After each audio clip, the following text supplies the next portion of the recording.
Hello and welcome everybody. It's been a while, but we had the patch that is going to be basically going over everything that we'll be getting in November, and I got really excited. We've got some really cool cards coming up. A lot of interesting developments. It looks like we're getting more than the normal amount of cards every week or every month, I should say. Um, Looks like we're getting two extra cards. And so, these cards they look kind of weird. And even the full data mines, like we didn't get all the cards that we would for the November season. So it's really weird, but let's delve right in. I'm very excited for Asgardian season. So to start off, we've got Gore the God Butcher. And so if it's been a while and you don't remember, the right side is going to be the Spotlight variant, or if it's a Battle Pass, will be the Battle Pass variant. And then the left side will be some ideas, some synergies that we can build around it. So for Gore the God Butcher, super exciting card. If you remember, he used to have this data mine effect that he destroyed all six cost cards. I thought that would have been, flavorful, but really, really frustrating to deal with gameplay wise. So they actually ended up reworking him, and I really like what they did. He's a six cost, -3 power card. It says ongoing +2 power for each on reveal card in play. So that's a big boy. Let's say what do we want out of a six drop that we're working towards? We're wanting to do this. I want to have like a 15 power baseline. If this is gonna be good, 13 may no, not even 13. I want a 15 power baseline for this to be something that's beating out, say, a Red Hulk. Okay, so 615. Let's just say on average, your opponent is going to have three or four on reveal cards on average. There's a lot of on reveal cards in the game, and in decks. So you shouldn't be surprised to have your opponent. And keep in mind this is for both you and your opponent on with on reveals in play. So let's just say that your opponent has four on average, four or five. That's what I'm thinking. Um, so 4 by 2, that's 8, minus the 3. So right now we're at a baseline of 5 power. We want to get 15, right? So we need to have we need to make up an extra 10 points difference. So we need to have 5 on reveal cards in play for this to be a 615. Does that make sense? That's really easy. That's really, really easy, especially if you deck build for it, and if you can really abuse some of the things that Gore has. So deck building wise, what can we do? We can play Hawkeye, we can play Kate Bishop, we can play Thanos. Decks that want to play all these little tiny guys that all have on reveals, so maybe a bounce deck. Maybe a deck that plays Werewolf by Night. Something like Loki. These Loki decks that play Wiccan have a lot of on reveals because they want to keep adding cards to the hand and filling out their curve. So that really helps out Gore, right? You want to be filling out your board with these unrevealed cards while your opponent does their own thing, and they're going to be helping you because just their natural game plan is going to be that they need to play their on reveals. Clog is also good with this. I shouldn't say necessarily, but this is a good finisher for Clog that could replace Red Hulk. But where does it get really silly? So we said Thanos, we said Kate Bishop, something like Shanna is really cool. A lot of the one drops that she's going to generate are going to be on reveals. But this gets really silly when we start looking at the low power abusers. So since Gore has that -3 power, you can play Mr. Negative. You can play Bast. You can play Ravonna. You can play the new upcoming October card, Agent Venom. That's the 2/4 that sets every card in your deck to 4 power. That's a huge swing for Gore. Just setting Gore from -3 to 3 power with Bast, making Gore a 0/6 with Mr. Negative. That sounds very abusable and very terrifying for me. So that's why I decided to give him 5 stars. I think this is going to be easily, you can play him regularly or you can really abuse it. And I think that there's going to be framework to abuse him with that Agent Venom, giving Bast that kind of extra redundancy in running those low power cards. And just by nature, Bast wants you to run these small on reveal cards with low power. So I think that there's a lot of abuse that you can do with this, and I would not be surprised to see this get nerfed, reworked. Something I think it's an awesome card. I'm very glad that they reworked it to not just be some tech card for 6 cost cards that destroys. Super cool card. Probably just going to be one of those big dumb 6 cost idiots where it's like Red Hulk runs the meta because it's the biggest thing. Blob runs the meta because it's the biggest thing. Gore is going to be the next incarnation of that. But he's actually kind of interesting and scary and also terrifying because of that abuse that you can do with Bast, Agent Venom, Mr. Negative, Ravana. So yeah, very exciting, scary, big card. Next up, we've got Fenris Wolf. And so it's a 2 cost, 3 power card that says activate to resurrect the highest power discarded or destroyed enemy card to your side of this location. So that's a whole lot. If you don't know what activate is, it's the datamine new keyword that's just going to be that you play this on one turn and you click onto the card and it lets you activate the ability once, right? From my understanding, activate, you're not going to be able to do it on the same turn. And when you do it the next turn after having played the card, it's going to be doing it before any on reveal. So if I play Shang-Chi, for example, on turn 6, I need to activate. Sorry, I should say, if I play Shang-Chi on turn 6, I can't activate the Fenris Wolf on turn 6 and expect to resurrect it because it'll try to resurrect nothing, and then the Shang-Chi will kill it, and so then you won't get anything. So if your Shang-Chi kills something on turn 5, and then you activate the Fenris Wolf on turn 6, then you're cooking. And so then that kind of gets you some interesting counterplay because obviously you want to discard, you want to do a Shang-Chi and destroy their 10 power card and then resurrect it on your side, but that's really not happening often on turn 5. You can expect that on turn 6 as a surprise, but on turn 5, not only are you kind of signaling to your opponent that you have Shang-Chi by playing Fenris Wolf in your deck, but you're also kind of losing that cube equity because you want to kill them on turn those 10 power cards on turn 5 instead of surprising them on turn 6. So there's that worth keeping in mind. But what are the other things you can do other than Shang-Chi that maybe we can activate it earlier and just get some baseline costs? We can do Gladiator. You can do Yondu. Those are just proactive cards that we can play early. Proc Fenris Wolf, and then Fenris Wolf is almost kind of like a Baron Zemo type of card where it's just a bunch of stats on 2 bodies. We can play Gambit and try to destroy something that way if we're feeling really funny. We can play Moon Knight and discard something from our opponent. We can play Black Bolt. We can play Silver Samurai if we want to be weird. There's a lot of options, and one of my personal favorites is Negasonic Teenage Warhead, just because you can kind of plan around your opponent playing something big in a lane, hopefully. I think that's a really interesting one. Lady Deathstrike is another thing that we need to think about. You can kill your opponent's 3 cost or 3 power card and activate your Fenris Wolf on turn 6. And it's just a stat stick at that point. And then maybe you're running your Shang-Chi for the high roll potential, right? So at baseline, it's a 2-3. I expect you to be running at least like 2 or 3 of these destroy cards so that you're always getting value at the very least, instead of like just Fenris Wolf plus Shang-Chi. I don't think that's a winning formula. Um, but I do think that you are going to want to do Fenris, Shang-Chi plus 1 or 2 of these other discard slash destroy cards, and that'll be a nice little package that you can run into your deck. So I gave Fenris 3 stars. He's probably the card I'm least sure on right now. And I wouldn't be surprised if we saw something like a Silver Samurai buff, a Black Bolt buff, or something to make this more interesting with the discard side of things.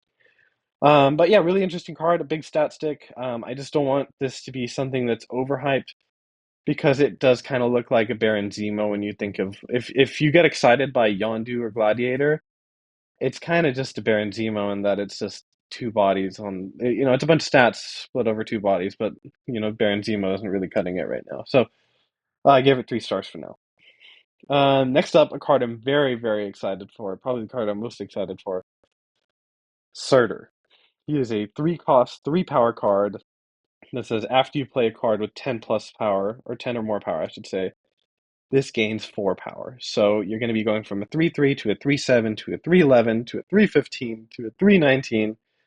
It's going to get out of control. I'm very excited for this card because I've literally been playing a deck that would love this right now that I'll get into it on the next slide. But it's an easy 4 stars for me. I don't think he's going to have a ton of homes just because you want to be playing it in these Scar type of shells. He works perfectly with Scar. Not only does he encourage you to play these 4 cost 10 power cards, these 5 cost 10 power cards, these discounted 6 drop 10 power cards like Mockingbird and Sasquatch. But he's also, if you play a Cull Obsidian and a Sasquatch on turn 5, now this Surtur is 11 power, and now your Scar is 0 cost on turn 6. So I think there's a lot of redundancy, and they really play well with each other. And so any of these Surtur decks are easily going to be running Scar. And so my idea, what I've been running already, is this deck, and I'll read it out for people who are listening. It's Quicksilver, Psylocke, Kate Bishop, Zabu, Surtur, Copycat, Wiccan, Crossbones, Cull Obsidian, Blob, Eliath, and Scar. So right now I'm running Loki over Surtur just because he's kind of broken. But I'm expecting him to be nerfed by then. And so this is a really exciting deck. You have your Wiccan high rolls, and your Psylocke and Zabu can go into Crossbones or Cull Obsidian whenever you don't have the Wiccan. And if you don't get those high rolls, then you can just simply play Surtur and high roll that way. Surtur into a Crossbones or a Cull Obsidian into whatever other 10 power card, and then you can do Scar plus Eliath, or you can do Scar plus Blob. There's a lot of pressure that you can put on in this deck, and I think that Surtur is an absolute perfect fit. He has an amazing variant, Victor Faro, for people who loved the variants during the Thunderbolt season. He's made some new variants for all of the new coming cards for November, which is another reason why I'm so hyped for this season. I couldn't be happier. I'm extremely excited for this card. I'm extremely excited for this deck. It's already something that I'm jamming. If you want to play it yourself, just replace Surtur with Copycat, or with Loki, I should say. You can even play Speed in this deck. Speed is a great inclusion as well. And I'm really excited for this. I think it's a perfect pairing with Scar, and it's very exciting because I love playing Crossbones and Cull Obsidian. They're some of my favorite cards. Um, and so now we've got the weird stuff. So these are the cards that either they didn't have their spotlights, data mined. It looks like they're an extra card for the season, whether that be coming through an extra Deadpool's Diner, just a free card in general given out by the game.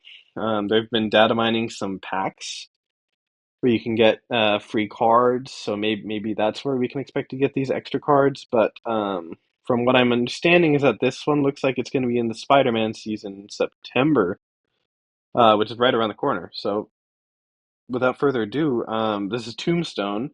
He is a and I should note, I'll talk about all the other ones because they don't really seem as fleshed out in the text. A lot of these extra cards don't really have very interesting effects like we've seen in other cards. Maybe Secondary just wanted an excuse to be able to make these simpler cards without like making people just want to skip a week because the card is boring, even if it is an interesting card or neat design. But anyways, Tombstone was one of the only ones that I felt was kind of interesting to talk about. He's a 4 cost 6 power that says cost 1 if an enemy card was destroyed last turn. Kind of like Miles Morales. Like I said, pretty simple effect. And so I think he's an interesting idea. He kind of reminds me of Stature, where maybe you play, like, instead of Black Bolt Stature, you're playing Lady Deathstrike Tombstone. And then you play, Lady Deathstrike on 5, and then some other 5 drop plus Tombstone on turn 6, and that's a nice little swing, right? These kind of 5 plus a 1 on turn 6, and powerful 5 drop decks. I think there's something interesting you can look into that with Tombstone. Other things that you can do, just kind of similar to Fenris Wolf, you can do Yondu, Gladiator, Negasonic, Teenage Warhead, and then obviously the more obvious ones, Shang-Chi, Killmonger, Elektra. Though those are more kind of reactive tools. where you can't guarantee a destroy compared to Gladiator and Yondu. So I think it's an interesting card. You know, it's all these. Not that it's not too much to talk about. I want to give it a 3 stars just because I do enjoy those 5+1 on the final turn decks, and I think Lady Deathstrike is a great card that is kind of underutilized, and I think that would be a perfect home for Tombstone. So uh, that's it. You know, there's no other. It's very strange. There's no other variant data mine for him. That's the first thing we're hearing about him, but from what I understood is he's a Spider-Man villain, so maybe he's a free card in September. And so here we have a whole bunch of other ones. I should preface first that it looked like we were going to be getting Malekith and Frigga as well in November, but and you know they even got Spotlight variants, the Spotlight Weeks data mined, but their text wasn't data mined. So you know maybe Second Dinner fell behind, maybe they couldn't figure out what they wanted to do with them yet, and they left them aside. You know, so they have awesome variants. You know, Victor Faro did great on them as well as the Andrea Guardino, I think was the person who did it for that November month, and so you can see those two variants. But nothing to really say about them until we see them. I expect one of these to be Thor support, so probably Frigga, just because she's linked to Thor and Odin. Malekith, no idea what he's going to do. Hopefully something cool. I'm very excited for November, so you know I look forward to getting all of these cards. Um, and so then here's these other cards that look like they're going to be extra cards. So another one for September, Uncle Ben for Spider-Man season. He's a 1/2 that says when this card is destroyed, replace it with Spider-Man. So he used to just add Spider-Man to your hand in the old Deadmines. So he's going to replace himself with Spider-Man, kind of similar to Winter Soldier. And you know, you compare this to Winter Soldier, and it's actually just way better. It's like eerily better to where you're confused. So I'm not really sure where we're going with this. Maybe I don't know. The issue is Winter Soldier doesn't even see play. Bucky Barnes doesn't even see play in Destroy decks right now. So, you know, obviously Uncle Ben looks a lot better. You get a Spider-Man, and he's a 1 cost, and he's baseline 1/2. You can kill him with Killmonger. That's something that you can't do with Bucky Barnes. So, you know, maybe they're cooking here, but I don't know what you would want to cut ever is the issue for me. So maybe some kind of other deck. I don't know, man. It's maybe like some Surfer deck that wants to play Killmonger and already plays Nova. It's interesting stuff with it, but like I said, these are simpler cards that aren't really as interesting. Um, and then Agony, a 1 cost 2 power card that says after you play a card here, merge this with it. So kind of a reverse Hulkbuster where you can pre-play the Agony opposed to the Hulkbuster where you play it afterwards on top of it. It's got some interesting stuff. Deadpool, obviously, Nimrod, Dakin are interesting ones. I thought this was kind of cool with Namora, so you can play Agony, and then you can play your Namora, and then you can play your final card on top of the Agony. You know, there's that. There's things like that. There's some Scar synergy if you had some kind of like 4/8 that you want to proc your Scar, so you play Agony under it. You know, this just seems like an old Forge, except you can't do it with things like Brood and Mr. Sinister, and you can't bounce it. So, you know, obviously there's ups and downsides, but, you know, 1 cost Forge was nerfed, so maybe there's something there. It's a cool card. I kind of struggled to figure out why we would ever play Hulkbuster after seeing Agony, and it does make Deadpool really scary. So there's that. It's not as boring, but it's definitely not a card that I would pull a spotlight for. So I understand why they would give this for free. And then here's another one, Lasher. He doesn't even have an image, and so a lot of content creators don't even know a stat line. They didn't even know he was a card. I think I'm the only YouTuber who's going to be talking about what he is. But right now, what it looks like it's going to say he's going to be a 2 cost, 2 power card that says activate, afflict an enemy card here with negative power equal to this card's power. Which is actually kind of interesting. He kind of works well with hand buffs.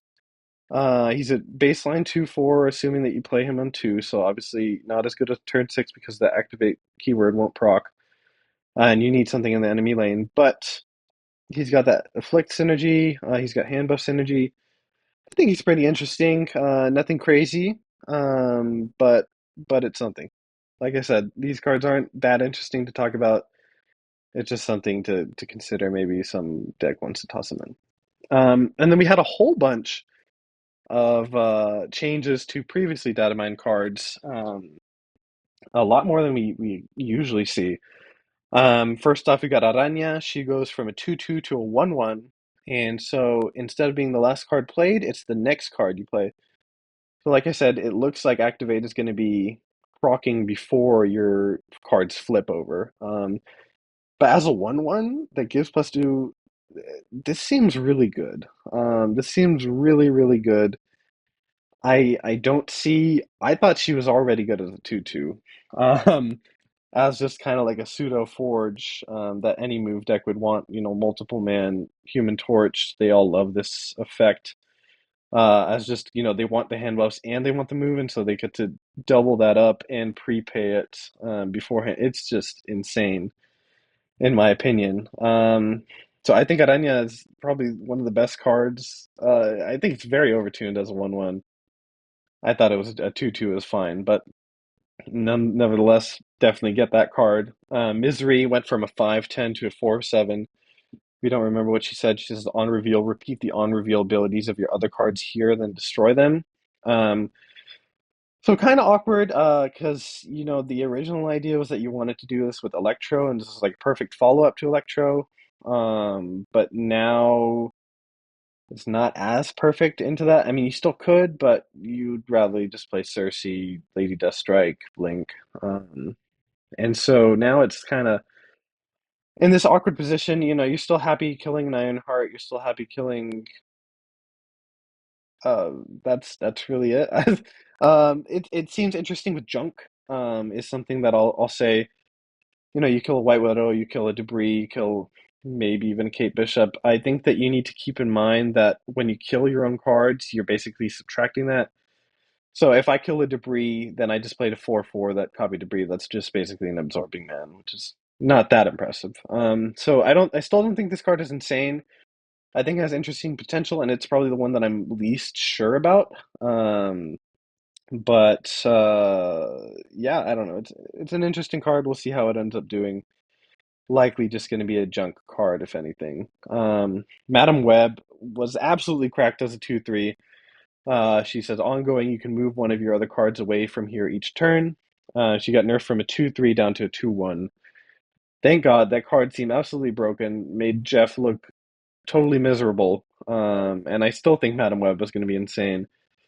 Hopefully she's just going to be only in move decks, because I think as a 2/3 you would have just played her in every single deck. And as a 2/1, I still think that she's pretty interesting in some decks, maybe with Storm, with these kind of lockdown effects with Professor X. I think that she's very interesting as well, outside of just the move synergy. So really exciting card still. I don't think her being a 2/1, makes you not want to get her. If anything, I just think it means that you can't just play her in every single deck. So I'm very happy about that, at least.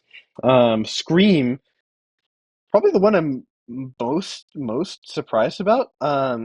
For those that didn't know, she says when an enemy card moves, steal 2 power from it once per turn. She was a 2/1, so she's basically giving you 4 power every time that an enemy card moves, and you can do that for your opponent. You can play Stegron, Polaris, Magneto, Cannonball, and those cards aren't bad per se. They don't really have homes right now, but they aren't bad cards.